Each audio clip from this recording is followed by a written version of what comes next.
sou a Nara Matznik, estou aqui diretamente dos estúdios da TV Brasil Paris com mais um Jornal Brasil em Foco. Outubro, mês da caça às bruxas, mas não desta vez. Desde 13 de outubro até o dia 26, a caça é aos sem documentos, uma enorme operação jamais vista, encabeçada pela Itália.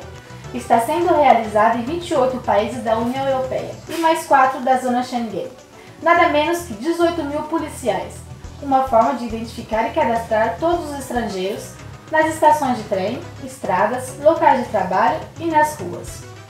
Uma operação parecida ocorreu em 2012, onde cerca de 5.300 estrangeiros foram deportados.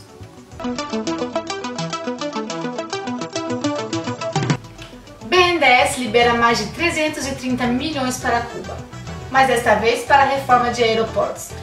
Mas agora a Justiça ordena que BNDES divulguem dados de empréstimos sigilosos, inclusive para Cuba. Para quem já mandou quase 2 bilhões para Cuba, o que são 330 milhões? Bom, responda você, já que o dinheiro sai do seu bolso.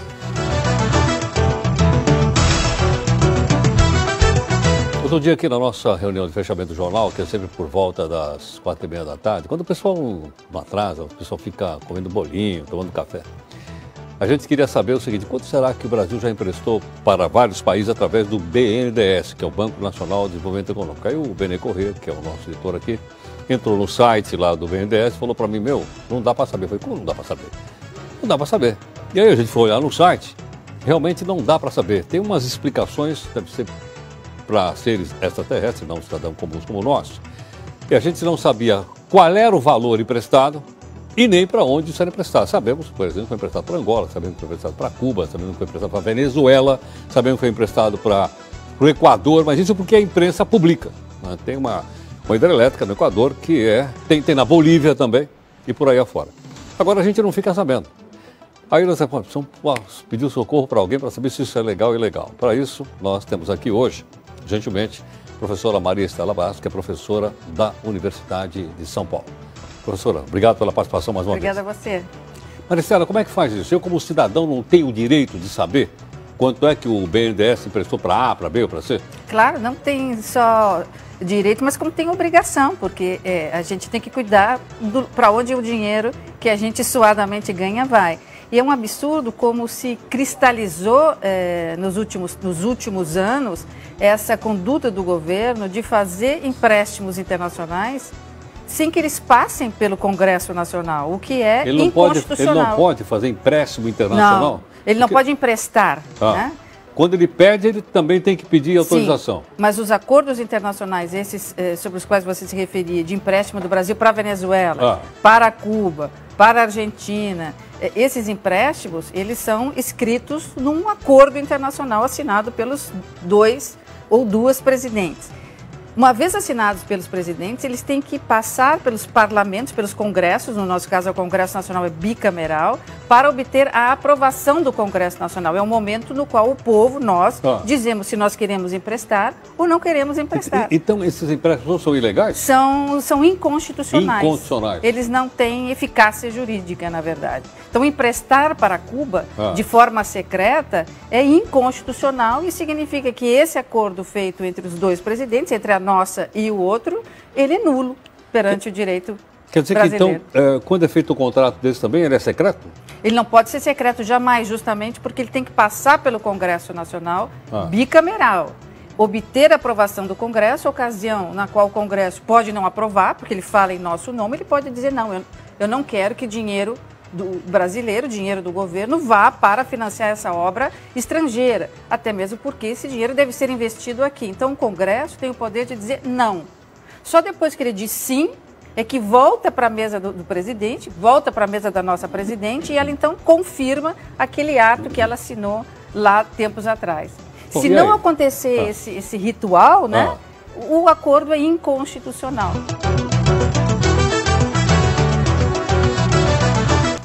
Finalmente foi pego o serial killer de Goiânia. O motoqueiro confessa 39 assassinatos. O vigilante Tiago Gomes da Rocha morava com sua mãe e em depoimento ele pede ajuda e diz que foi abusado sexualmente. Tiago, você foi abusado sexualmente quando criança? Sim. Por quanto tempo? Um mês, mais ou menos. Quem abusou você, Thiago? Um vizinho de casa. Sua mãe tinha conhecimento? Você já falou isso com ela alguma vez? Fui forçado, né? Fui ameaçado. Tinha 11 anos de idade. Teve algum tipo de tratamento que você recebeu ou nunca? Não, eu nunca contei pra ninguém. Foi só aqui na minha casa. Eu sofri muito bullying, né, na escola. Por questão de eu ser mais caladinho, entendeu? Mas não sei se isso tem a relação também com alguma coisa. Né? Tipo de bullying, assim, que te marcou mesmo, assim? Teve agressão verbal, física, tudo. Aí aquilo vai acumulando, né? Se eu tivesse chance de mudar, né? Não sei. Você tem vontade de mudar? Claro. O que você tem vontade hoje? Receber ajuda, né? De alguma forma. Que tipo de ajuda, Thiago? Ajuda especializada, que conheça. Nesse caso, eu não conheço muita coisa. Uma doença, eu queria saber qual é, né? E se tiver cura também saber, né? Se eu posso ser curado ou não. Você nunca procurou ajuda? Não. A casa caiu. O doleiro Alberto Youssef teria dito para a Polícia Federal que tanto o ex-presidente Lula quanto a atual presidente Dilma sabiam de tudo sobre o esquema de corrupção da Petrobras. Segundo a revista Veja. A revista Veja traz uma gravíssima informação na sua nova edição. O doleiro Alberto Youssef, caixa do esquema de corrupção na Petrobras, revelou à Polícia Federal e ao Ministério Público, na terça-feira passada, que Lula e Dilma Rousseff tinham conhecimento das tenebrosas transações da estatal. Com o título Eles Sabiam de Tudo e a foto de Dilma e Lula na capa, a Veja reproduz um trecho do depoimento de Youssef na Superintendência da Polícia Federal em Curitiba. Diz a revista: perguntado sobre o nível de comprometimento de autoridades no esquema de corrupção na Petrobras, o doleiro foi taxativo. O Planalto sabia de tudo. Mas quem no Planalto? Perguntou o delegado. Lula e Dilma.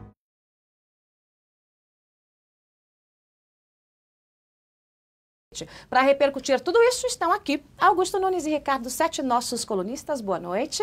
Boa noite. Temos aí a edição que chega às bancas logo de manhãzinha e que, na verdade, acaba colocando em contradição tudo o que Dilma Rousseff e o próprio Luiz Inácio Lula da Silva disseram até agora em relação aos escândalos do Petrolão, aos casos de corrupção na Petrobras.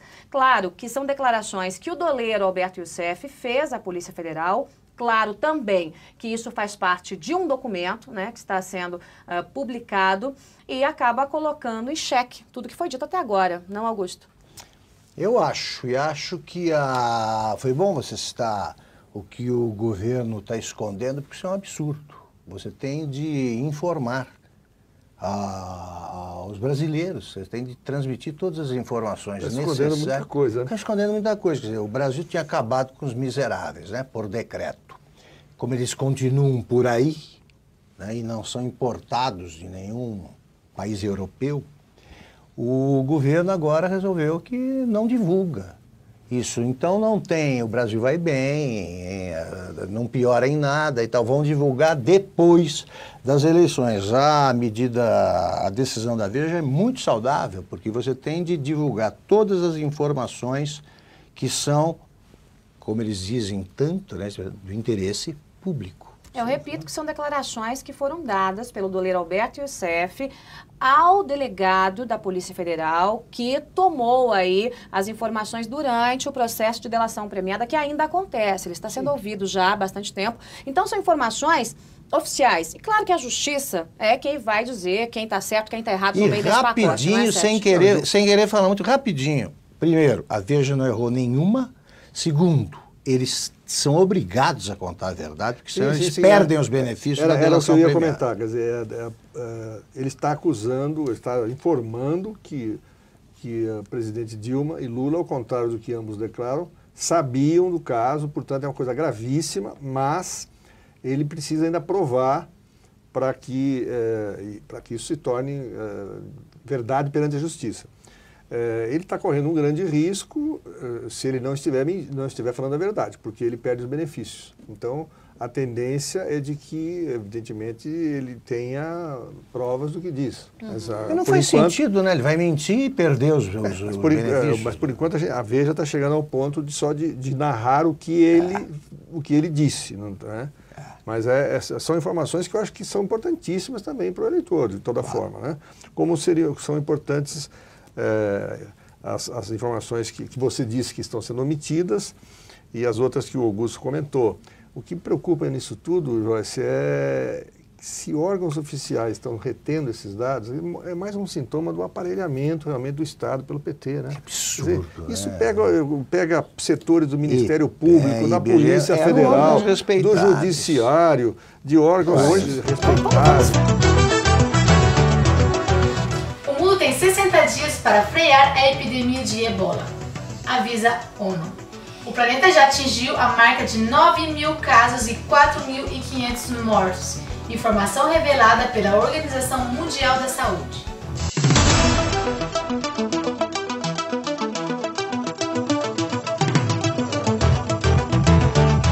E a TV Brasil também esteve no Salão de Automóveis em Paris. Vejam a reportagem.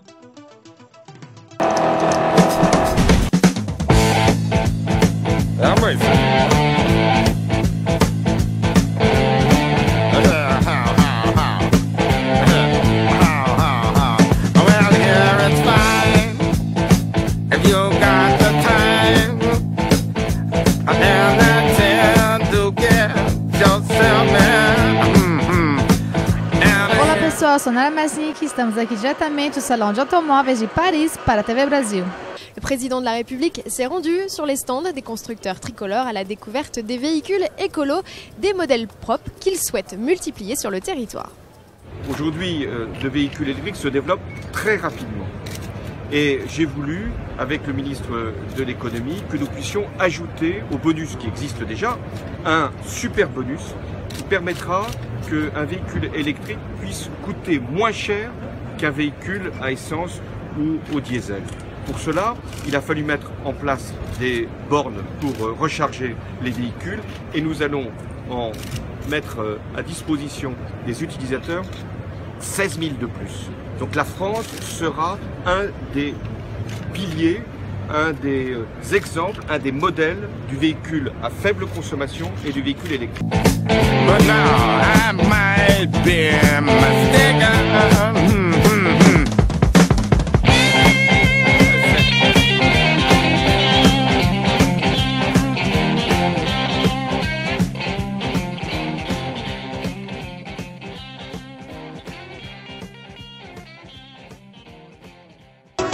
Este foi mais um Jornal Brasil em Foco. Estas matérias e outras vocês encontram no nosso site.